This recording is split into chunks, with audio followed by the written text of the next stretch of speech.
नमस्कार दोस्तों, ITI career हैब यूट्यूब चैनल में आप सभी का स्वागत है। अगर आप इस चैनल को पहली बार देख रहे हो तो चैनल को सब्सक्राइब करके बेल आइकन को प्रेस कर लें, जिससे आने वाले सभी वीडियोज़ की नोटिफिकेशन आपको सबसे पहले मिल सके।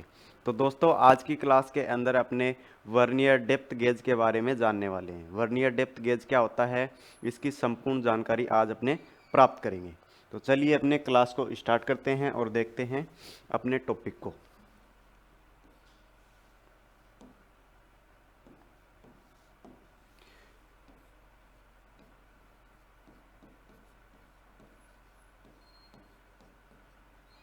सबसे पहली बात, वर्नियर डेप्थ गेज का आप एक परिचय या फिर इंट्रोडक्शन क्या बता सकते हो? तो देखो, वर्नियर डेप्थ गेज हमारा एक सूक्ष्ममापी यंत्र है, या बोल सकते हैं अपने प्रिसीजन मेजरिंग टूल है। Precision measuring instrument.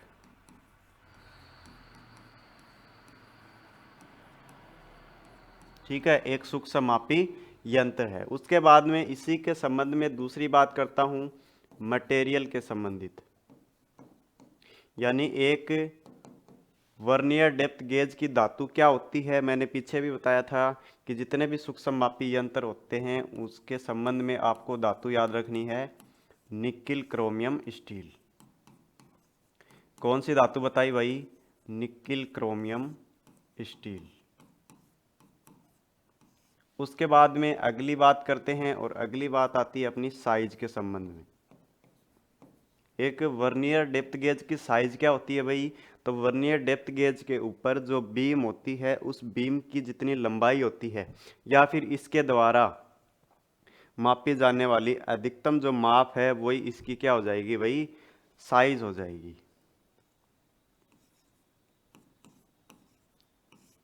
बीम पर अंकित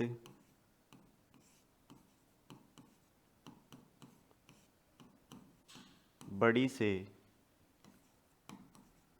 बड़ी माप ही ही इसकी साइज कहलाती है। इसकी साइज कहलाती है। ठीक है, क्लियर है। उसके बाद में अगली बात करते हैं, और अगली बात अपनी आती है सिद्धांत या फिर प्रिंसिपल। एक वर्नियर डेप्थ गेज किस सिद्धांत के ऊपर कार्य करता है? तो देखो, यहाँ पे अपने को ध्यान में रखना है, वर्नियर डेप्थ गेज भी हमारा जो वर्नियर कैलिपर का सिद्धांत है और जो अपना वर्नियर हाइट गेज का सिद्धांत है, इन तीनों का सिद्धांत सेम होता है। क्या सिद्धांत बताया था उसके अंदर? दो स्केलों के दो स्केलों के अंतर के आधार पर दो स्केलों के अंतर के आधार पर दो स्केल कौन कौन सी थी भाई? एक स्केल तो थी हमारी मैन स्केल, और दूसरी कौन सी थी? Vernier scale. पहली मैन स्केल, जिसको मुख्य मापनी कहते हैं हिंदी में, और दूसरा vernier scale. Vernier scale in दोनों स्केलों के अंतर के आधार पर अपना वर्नियर डेप्थ गेज कार्य करता है। ठीक है, समझ में आ गई बात। उसके बाद में अगली बात आती है लिस्ट काउंट। लिस्ट काउंट या फिर अल्पतमांक।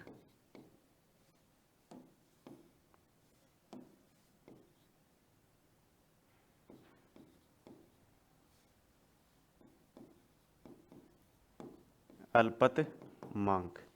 लिस्ट काउंट या अल्पतमांक क्या होता है भाई?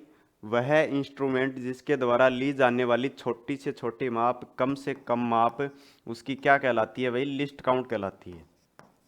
ठीक है, कम से कम माप ही उसकी लिस्ट काउंट कहलाती है, यानी उसके द्वारा हम छोटी से छोटी माप कितनी ले सकते हैं। उसके बाद में देखो, इसकी जो लिस्ट काउंट होती है वो कितनी होती है? तो देखो,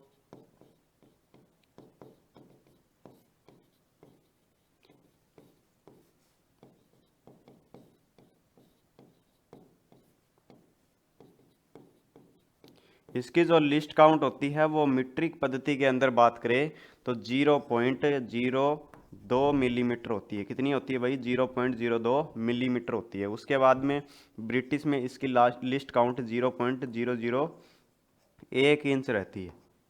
देखो यही लिस्ट काउंट मैंने आपको वर्नियर कैलिपर के अंदर भी बताई थी और वर्नियर हाइट गेज के अंदर भी बताई थी। तीनों के अंदर ये सेम रहती है और इसका जो प्रिंसिपल है वो भी सेम होता है, इसका सिद्धांत भी सेम रहता है।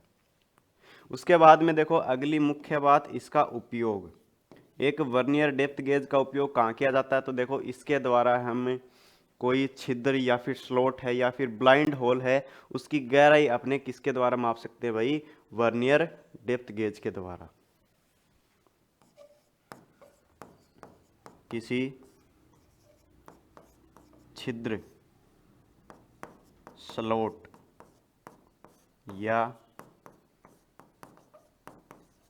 Blind hole. ब्लाइंड होल का मतलब क्या है भाई? ब्लाइंड होल का मतलब होता है अंधा छिद्र। अंधा छिद्र का मतलब वह छिद्र जिसके आर पार न दिखाई दे, वो होता है अंधा छिद्र, यानी उसके एक और होल होता है। ब्लाइंड होल की शुद्धता में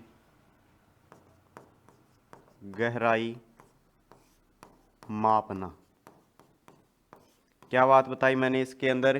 किसी छिद्र, स्लॉट या फिर ब्लाइंड होल की शुद्धता में गहराई मापना, ये काम किसका होता है भाई? वर्नियर डेप्थ गेज का। ठीक है, तो बात समझ में आ गई।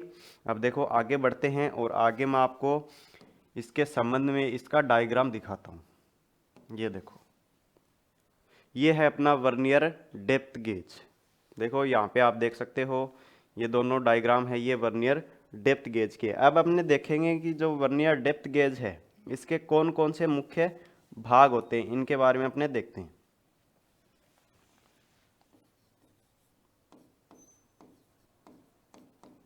पार्ट्स ऑफ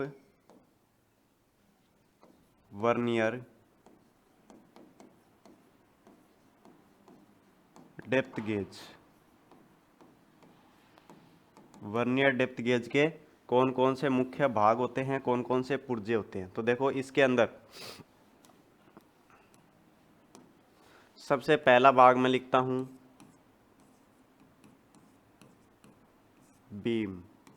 बीम या फिर धरण। दूसरा भाग में लिखता हूं मैन स्केल। अगला भाग वर्नियर स्लाइड या फिर मैन स्लाइड।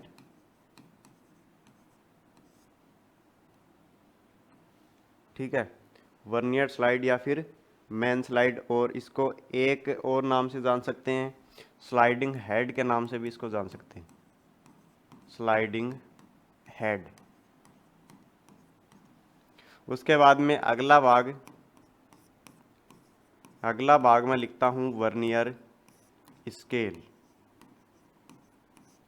नेक्स्ट भाग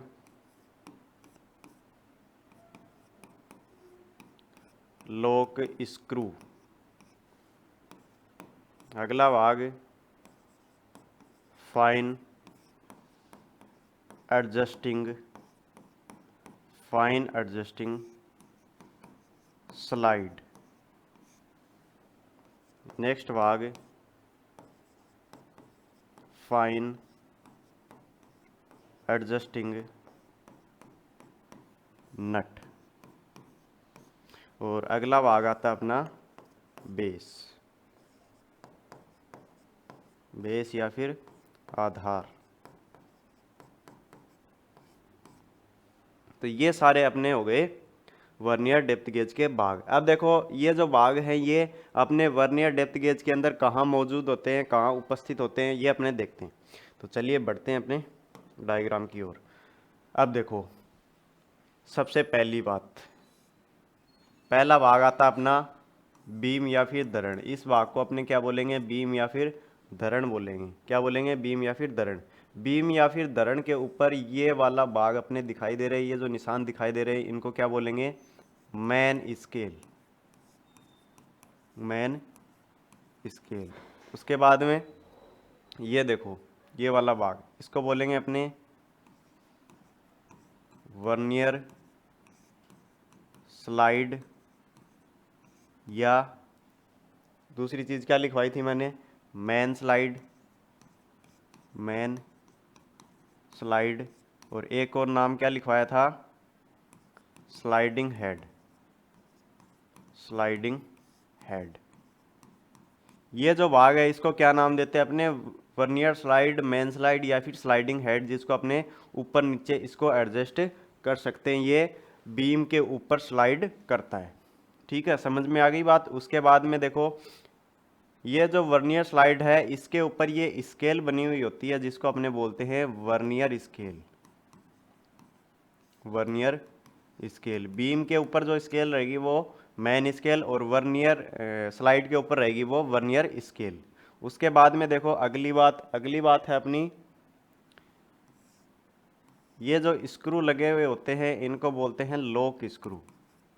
क्या नाम देते हैं इनको, लॉक स्क्रू। उसके बाद में अगला भाग फाइन एडजस्टिंग स्लाइड।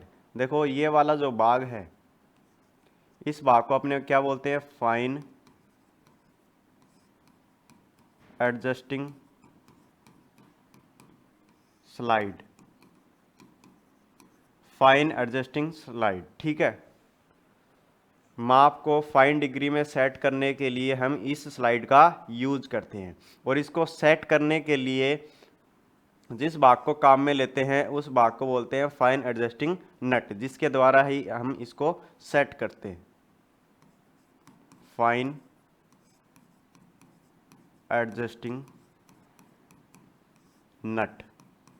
लास्ट भाग अपना कौन सा बच गया भाई, बेस, आधार। देखो इस भाग को अपने किस नाम से जानेंगे, इस भाग को बेस या फिर आधार के नाम से जानेंगे। तो ये सारे भाग अपने कंप्लीट हो गए। अब देखो ये होल है, होल के अंदर हम इसकी गहराई है वो इसके द्वारा माप सकते हैं।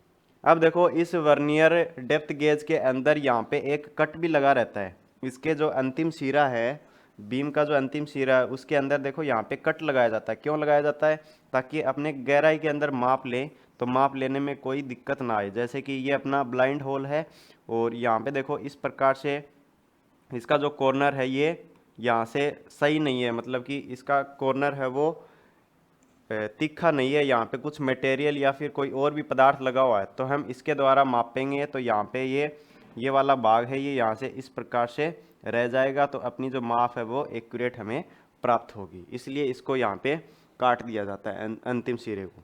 ठीक है, तो ये अपने वर्नियर डेप्थ गेज के कंप्लीट भाग हो जाते हैं, और ये इसका डायग्राम है, आप इसको देख सकते हो। सारे यही भाग है इसके अंदर। ठीक है, तो अपना जो वर्नियर डेप्थ गेज का टॉपिक है वो यहीं पर समाप्त हो जाता है। आशा करते हैं ये आपको समझ में आ गया होगा, और अगली जो अपनी क्लास रहेगी वो लिस्ट काउंट के संबंध में रहेगी। ठीक है, वर्नियर कैलिपर का list count, vernier height gauge का लिस्ट काउंट, और वर्नियर डेप्थ गेज का लिस्ट काउंट हम किस प्रकार से निकालते हैं, मीट्रिक और ब्रिटिश प्रणाली दोनों के अंदर किस प्रकार से हम लिस्ट काउंट निकालते हैं, वो हम अगली क्लास के अंदर डिस्कस करेंगे। ठीक है, तो आज के लिए बस इतना ही, मिलते हैं नेक्स्ट वीडियो में। धन्यवाद।